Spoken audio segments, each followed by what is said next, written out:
So when people come up to me and they go, Dinesh, you know, the Republicans, we used to have the House, we got the Senate, we got the presidency. Why are so many of our leaders such wimps? I mean, why don't they actually stand up and fight? What makes them so timid? Is it because they're all rhinos, Republicans, and name only? No, that's not the reason. The real reason is they're terrified of the media. They're terrified of the media because they know that the media has the power to make you or to break you, the power to humiliate. And so our leaders think, wow, you know, Trump is one thing, but if they put me, if I got that kind of attention, if they put me in the crosshairs and their sights, and they took off after me for 6 months, I'd be finished. I'd never recover. So, when we think of the political landscape, we're fighting this fight at a little bit of a disadvantage because we're dealing with a left that doesn't just have a political arm, the Democratic Party, but also has academia, the media, and the entertainment industry, which are the three biggest megaphones of our culture. So that's the larger landscape of our situation. Now, for about 3 years in the Trump presidency, we have had one crazy controversy after another, and no political debate on any subject, I think it's fair to say, at all. Not even over tax cuts when we had tax cuts. Not even really over the philosophy of the border. I mean, it's kind of weird right now for me to turn on the TV and see these Democrats.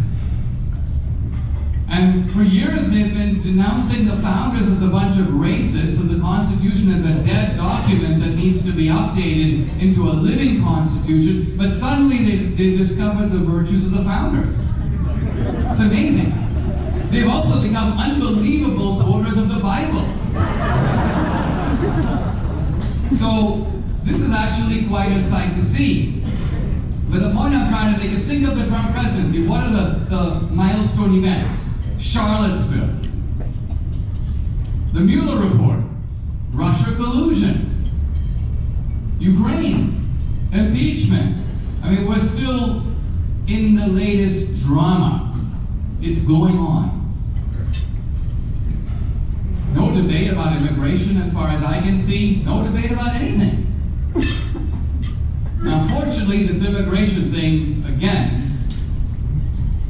it looks like we're going to survive, Trump's going to survive by the skin of his teeth.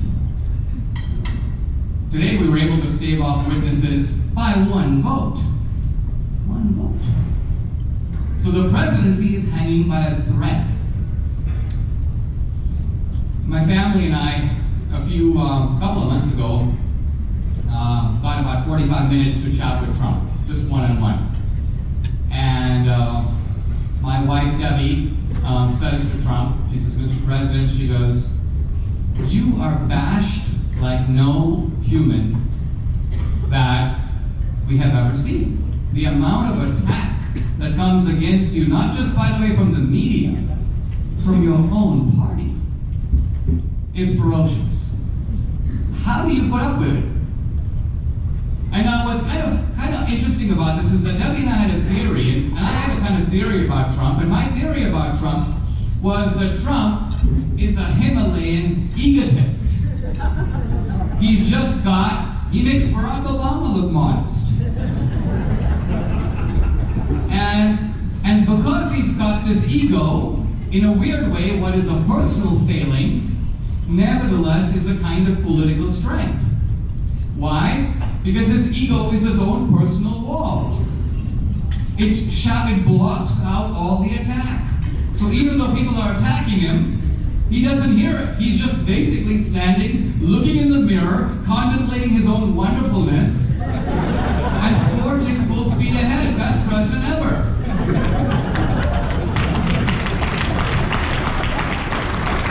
Now, that was my theory. But when my wife says this to the president, he replies in a surprising way. And sitting in the room is just my wife and me and our 3 children, now in their late teens, early 20s. And Trump goes, he goes, you know, guys, he goes, I gotta tell you, it kind of gets to me. He goes, at the end of the day, he goes, I don't know. He goes, I'm trying, but he goes, you can never please these guys. He goes, we just did the Baghdadi operation, a perfectly executed maneuver, requiring great planning, great skill, great execution, no room for error. And he goes, it was hardly even a story in the media. It's like a one-day story, and all they want to talk about is a dog. And then turning to the impeachment business, Trump goes, he goes, you know, and this was before all of this, he goes, at the end of the day, he goes, you know what's going to save me? The transcript. He goes, we don't always make a transcript. He goes, if I didn't have a transcript, people from my own administration, people that I have been forced to trust, would go before the Congress and say, oh yeah, he offered Zelensky a suitcase of cash, he promised him this, he promised him that. Flat out, bald-faced lies, one on top of the other. And he basically said, I would be completely defenseless against this. But to my unbelievable good luck, somebody wrote it down. And he goes, that may be the thing that saves my presidency. So we, listening to this, were, I have to admit, a little unnerved. Partly because of just Trump's candor. He's just that way. But it was partly because we do not have quite the man that we think we do. This is not a guy who is so vulgar, so egotistical, that he's not aware of what's being said about him or doesn't care. He's a guy who does care, but then toughens himself up and realizes that for the first time, the Republican Party could actually use somebody who not only knows, but likes to fight back. Likes to fight back.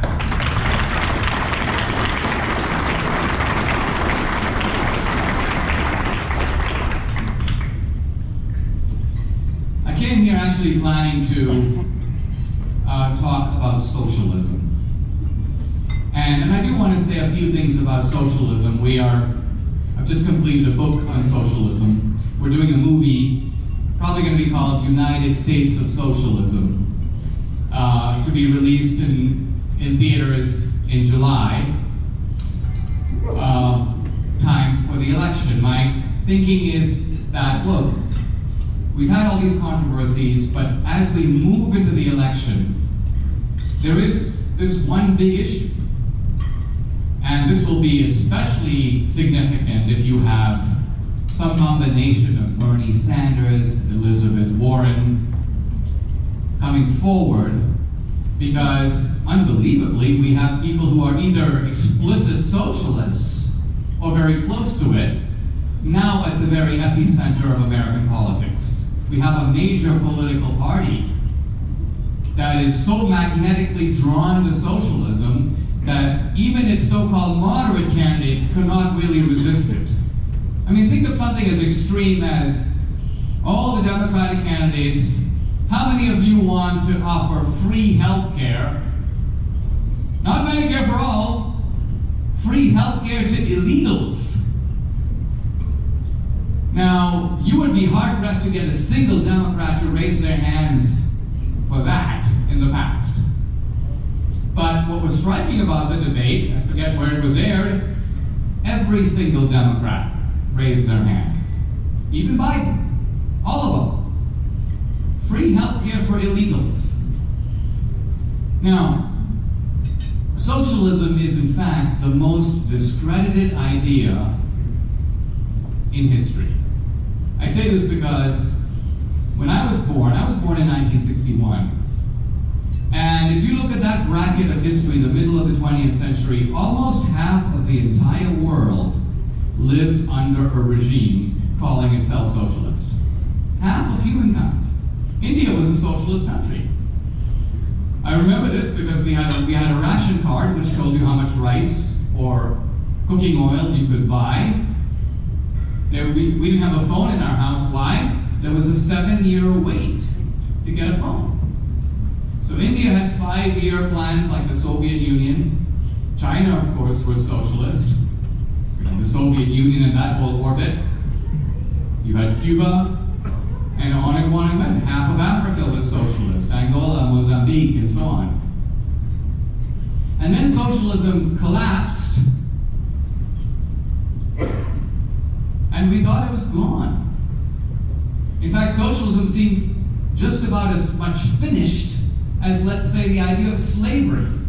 Slavery was also widespread at one time. And you don't think about it. Slavery has been abolished.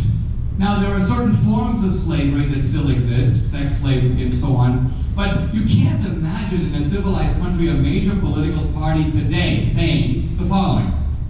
You know, slavery was a good idea, but the implementation was poor.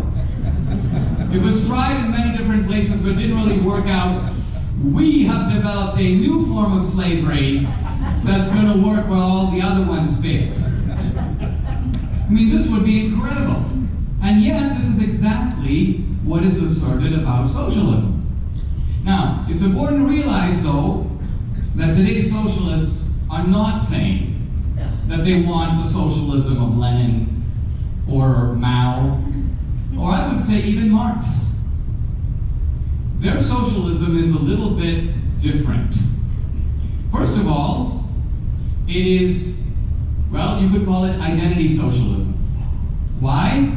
It's a marriage of socialism and identity politics. Here's what I mean. Traditionally, socialism, Marxist socialism, is based upon the world being divided into two camps. On the one side, you have the capitalists, the bad guys. On the other side, you have labor, the good guys. So Marx is a class division of society. The rich and the poor, that's it. Nothing else. Everything else comes out of that. But in America today, we have a socialism that's not just about class, but also about race and gender and sexual orientation. So the Democrats are not carving America into two, the rich and the poor. They're carving America every which way. The rich and the poor over here, and the black and the white over here, and the straight and the gay over here, and the legal and the illegal over there, and the man versus the woman over here. So you've got these cross-cutting fires of division that are being stoked. And the strategy of the Democrats appears to be, let's create a majority by taking all these aggrieved victims in all these different categories and pulling them together into a 51% majority. Democratic socialism. And then this 51% majority will be then authorized democratically to not only loot, but control the lives of the other 49%.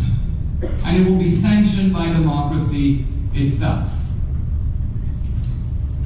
Today's socialism is about abortion, and it's about the Green New Deal, and it's about refugees coming across the border. So Marx would have found all of this unrecognizable. Marx thought that there was a kind of scientific socialism that would come through history and through revolution, but if you told Marx, we're trying to get socialism because the planet is about to end, or to quote AOC, Alexandria Ocasio-Cortez, Miami will be underwater in 5 years. I mean, first of all, just think about this. Is it really true that coastal properties are in imminent danger of being swallowed by the ocean? Well, let's say it is true. Let's say there's some really good evidence to support that. It's common sense that if that were the case, this evidence which is publicly available would cause property values in all the coasts of the world to drop dramatically.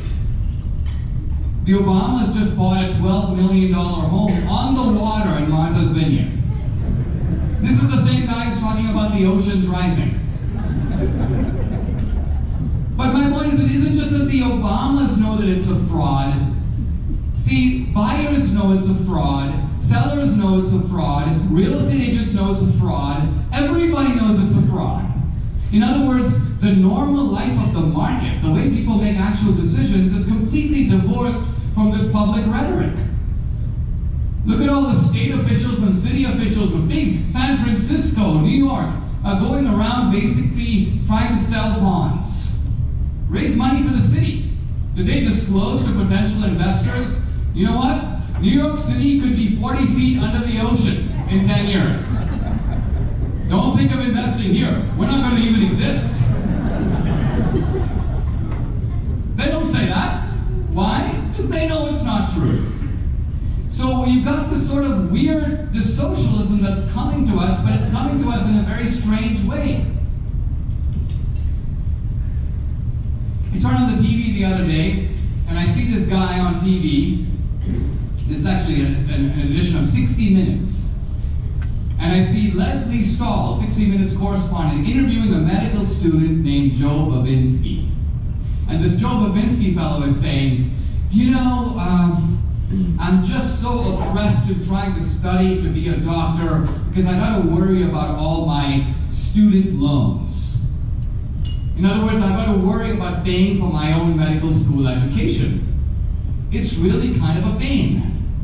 And so Joe Babinski said it would be really great if there was free college, because then I wouldn't have to worry about my loans. I could just focus on being a really good doctor, because my education would be free.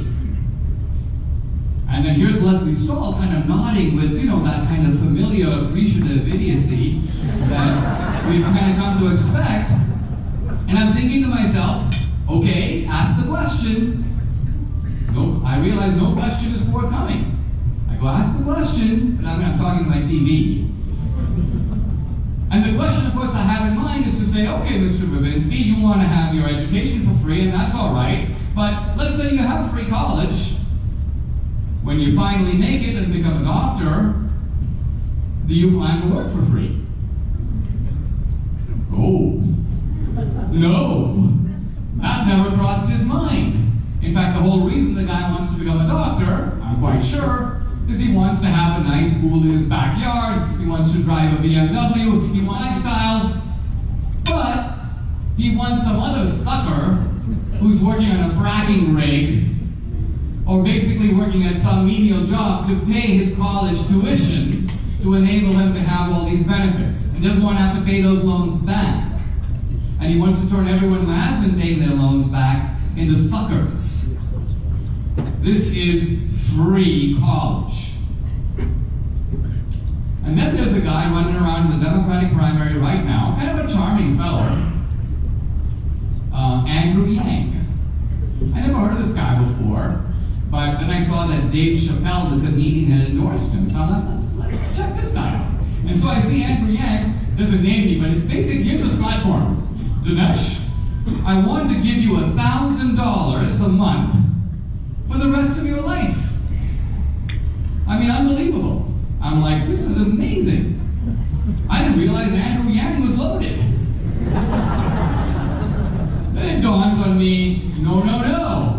This is not kind of what Andrew Yang has in mind at all. What he has in mind is a certain kind of a plan. And the way that this plan works is it's funded through the public wheel, which is to say, I, as a member of the top 1%, are going to have to pay a tax, let's say $5,000. Andrew Yang will then collect that money and give me back $1,000 of my own money. And so I think to myself, wow, I mean, that's a lot of trouble. Why do that? Why don't you just do the math and have me send in $4,000? Or even better, send me the names of the 4 people you want to give the money to. I'll go to their house and write them a check for $1,000 each. How about that? No, he would never allow that. Why? Because the key to the plan is that the money has to be processed through Andrew Yang. You see, he actually wants me to be grateful to him because he's giving me $1,000 a month. In other words, it's a vote-buying scheme disguised as an economic redistribution scheme. It's a racket. And the key to the racket is to do it this way, so you create somebody who is, in a sense, the philanthropist, the public philanthropist, even though he's not spending a dollar of his own money. But he gets all the gratitude of having put out all this money, which is not his money. Now, when I talk about these issues on the campus, it's really strange because a lot of young people today are they're actually pretty savvy about these cons. They know that there's a kind of a racket going on. But what they've been told by their professors is that, look guys, no, although you might think that socialism never works, and most of you are too young to know better, socialism does work somewhere. It works in Scandinavia. Scandinavian socialism is our model. So, in other words, no young people, we're not trying to be like Che Guevara or Castro or Stalin, not even like Venezuela, not even like my wife's home country. We're trying to be like the Norwegians and the Swedes. I call this Sven socialism. It's socialism modeled upon guys normally named Sven. And you have to admit that Sven is not exactly a scary guy. I mean, Sven is basically your sort of hip metrosexual type of guy. Right? Sven is the kind of guy who puts on a nice suit but then bicycles to work. Sven is the kind of guy who has his entire apartment furnished in an ultra-modern style by IKEA. And Sven is into some crazy stuff, but by and large, no one is scared of Sven. So it's kind of nice to live in Scandinavia. So what about that kind of socialism? Now, when I first began to look at this, I thought to myself, it's really interesting because American socialists are always going on tourist trips to socialist countries. Think of Bernie Sanders. He honeymoons in the Soviet Union. He then visits Cuba. He visits Nicaragua. So Bill de Blasio, you look at all these guys, they all make these pilgrimages to socialist countries. And then I thought to myself, why have none of them ever gone to Scandinavia? Bernie Sanders is actually partly Scandinavian, but he's never been there. Why not? The reason, it turns out, is that when you look at Scandinavian socialism, it is actually totally different from what the left wants here. It's in fact, I would say, anathema. If you were to highlight what it is, the left will run away from it. And let me explain this point because it's not very well known. The first point to realize is that the Scandinavian countries, there's some sort of debate. Are they capitalist? Are they socialist? It's actually pretty easy to resolve this debate. They are capitalist in economic wealth creation and socialist in economic wealth distribution. That's a very good way to understand them. Now, one way to put it is that the Scandinavians do not kill the goose that lays the golden eggs. They believe in not interfering with the process of capitalist abundance. Let the market work. And so you notice Scandinavian taxes, for example, on corporations, about in the same low 20s, about the same percentages in the United States. Minimum wage, there's no such thing in Scandinavia. You can fire a worker for any reason. Bernie Sanders wants a financial transaction tax on financial services companies like Wall Street. The Scandinavians have no such thing. There's no wealth tax in Scandinavia. Elizabeth Warren wants a wealth tax that tops out at 6%. She's talking about confiscating, if you're rich enough, 6% of your wealth every year. A wealth, not an income tax, a wealth tax on all your assets. No Scandinavian country has a wealth tax. Some Scandinavian countries tried it, but today, there's no inheritance tax. You can leave all your dough to your kids. All of it, no matter how big it is. So the Scandinavians are hands-off, laissez-faire, to a large degree, on wealth creation. Now, they are socialist in wealth distribution, but it's important to realize what they mean by that. What they mean by that is very simple. It's the old philosophy of the tribe. In the old Viking days, the Scandinavians would raid another tribe. They'd loot them and get all this booty, and then they would share it among the tribe. But the operating principle was every Viking has got to fight. And today what that means is that they have a lavish welfare state, free education, free healthcare, free this, free that. Every Scandinavian has got to pay. The point I'm trying to make is that the Scandinavians do not divide their society into the rich and the poor. They do not demonize the 1%. They never attack rich people. Rich Scandinavians, after all, are also named Sven. They are part of the tribe. And when the Scandinavians have high marginal taxes, which they do, 60 and 70%, the marginal taxes are not on the rich. The marginal taxes kick in at the income levels of $60,000 to $70,000 a year.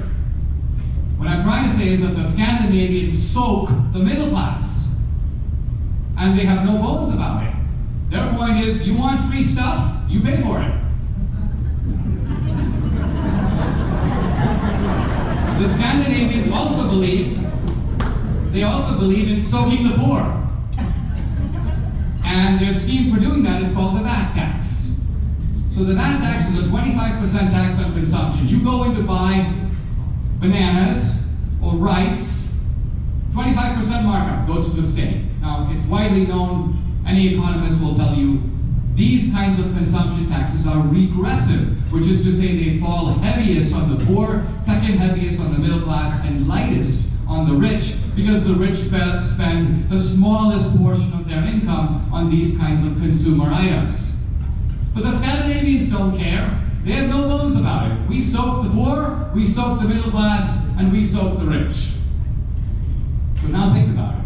This is the exact opposite of Elizabeth Warren, who recently said, my Medicare for All plan is not going to cost you a nickel. We're going to corral the billionaires of this country, essentially tie them up, and make them pay. So here we have a socialism that's ultimately based upon robbing Peter to pay Paul, in the hope that Paul will then vote for you. What I want to suggest is that the American model is not the Scandinavian model at all. It's the Venezuelan model. And you can see this very clearly by just looking at the key features of Venezuelan socialism, which I've now become very intimately familiar with. First, identity politics. When Hugo Chavez came to Venezuela as the ruler of Venezuela, the first thing he did, Venezuela was a multiracial society. You had Asian Indians, Pakistanis, Iranians, blacks, whites. They were all Venezuelans. But Hugo Chavez said no. He goes, basically, the white man is the exploiter in Venezuela. He goes, I am of mixed descent. I'm partly black, I'm partly Indian.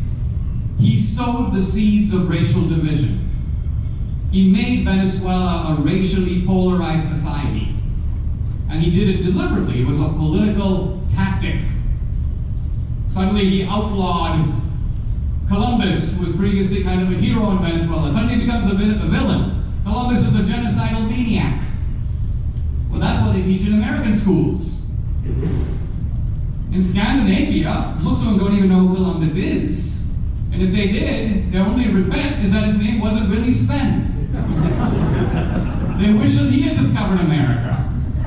In fact, the Vikings are said to have arrived on America long before Columbus. The problem was they didn't stay. Identity politics, number one. Number two, when Hugo Chavez came to power, he started the Socialist Party of Venezuela. A few years later, he was walking down the streets, expropriating the businesses and wealth of rich people. He had a TV show, so you can actually see him doing this. He's walking down the street. He goes, who lives over there? They go, oh, no, that's a jeweler, Jewish. He goes, oh, really? Expropriate that. Who lives over there? Oh, yeah, that's a small business guy. He's in the energy sector. Oh, really? Expropriate his house. And today in Venezuela, if you leave your house and you leave the country and you come back, somebody else will be living in your house. So what I'm getting at, confiscation of property, taking the oil sector, which is Venezuela is an oil-rich country, as by the way Norway is.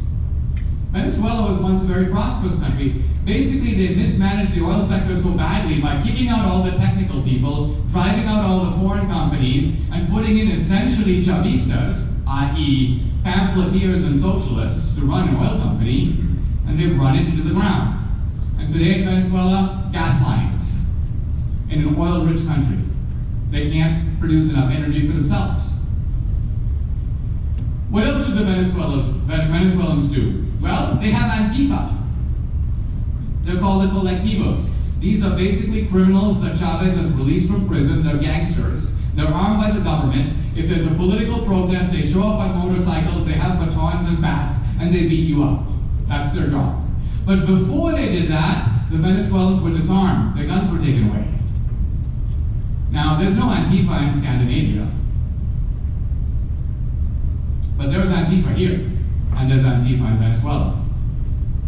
And finally, although we see all these pictures on TV, Venezuelans are starving, they're eating their pets, they're so poor, they're on the Maduro diet, everyone's lost 20 pounds. Interestingly, there's one group of people of whom that cannot be said. They're living high on the hog. There's a big Buddha bar in Caracas. You can go there, the drinks are flowing, the appetizers are being circulated. So there's a Chavista class of rich Venezuelans, the socialist class. They are living high on the hog. Hugo Chavez's family is the richest family in Venezuela. His daughter is currently one of the richest women in the world. How? By looting the state, by converting politics into money. And here's the interesting point. We see that here. Part of what this whole impeachment is about, you have the Biden family. Think about it. You basically have one mediocre guy, that's Joe, never the brightest bulb in the room. He's been unkindly called the stupidest man in Delaware, but I think that's going a bit too far. He's got brothers and a son, all of whom essentially operate through Joe. Everywhere that Biden lands, the other Bidens make money. And the Biden family has gone from $0 to $200 million on a government salary, and through government contracts, and through guess who my brother is, guess who my dad is. I don't want to blame just Biden, that's the Clinton formula. The Clintons went from $0 to $200 million on a government salary. Obama's worth $40 million. Now, name a single Scandinavian politician who has made that kind of dough. You can't. Why? That kind of person does not exist.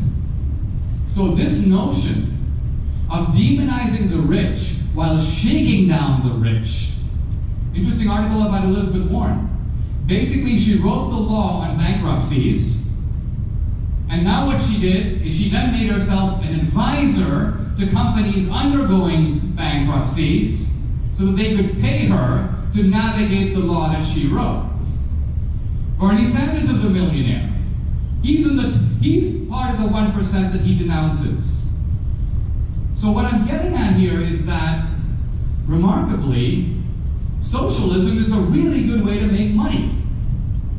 Michael Moore is a very rich guy. When he was divorced a couple of years ago, they were splitting a $50 million estate. What's his product? What is he selling? Did he make the iPhone? No, his product is fomenting hatred toward capitalism. That's what his movies are about. That's his actual product. Celluloid product. Now, I'll close by saying a word about Trump, but not the Trump you think about. We think about Trump in his political capacity, fighting socialism. America will never be a socialist country. Interestingly, Trump, I think, got his way of thinking as a capitalist.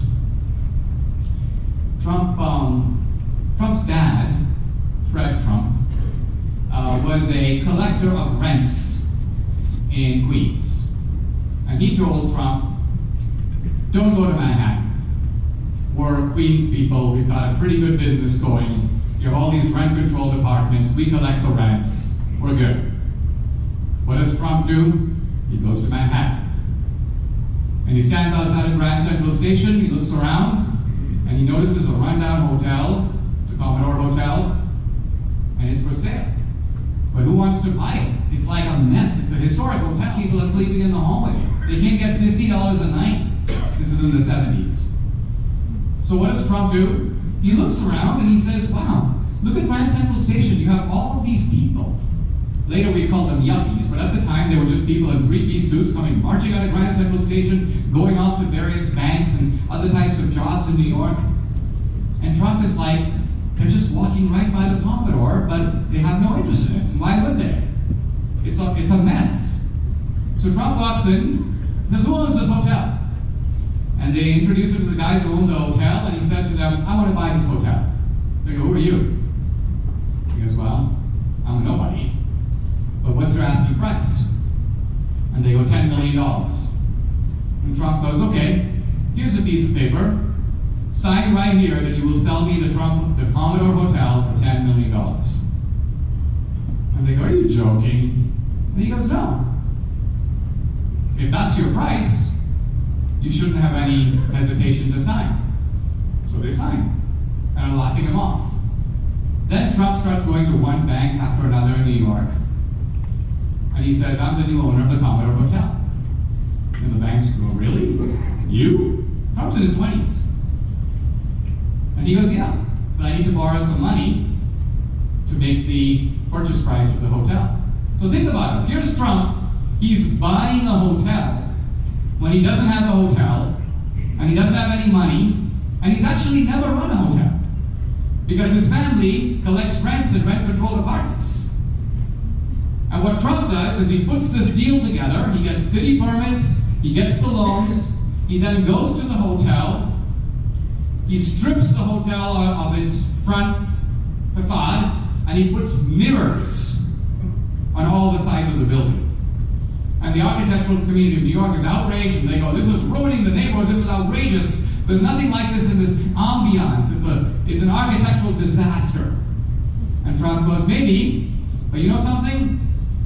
All the monuments of New York are within a few blocks of this hotel. There's Grand Central Station, there's the Chrysler Building. So when people walk by my hotel, what do they see?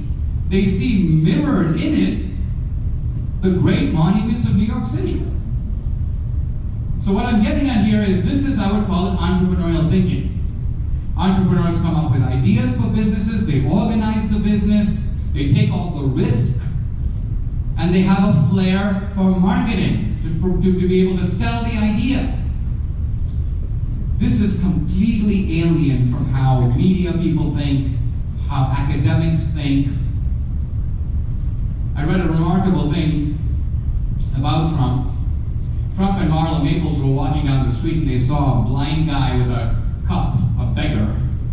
And Marla Maples goes, let's give him $1. I feel really sorry for him. And Trump goes, you feel sorry for him? He's richer than me. And she goes, what do you mean? And Trump goes, at this point, my net worth is a negative $900 million.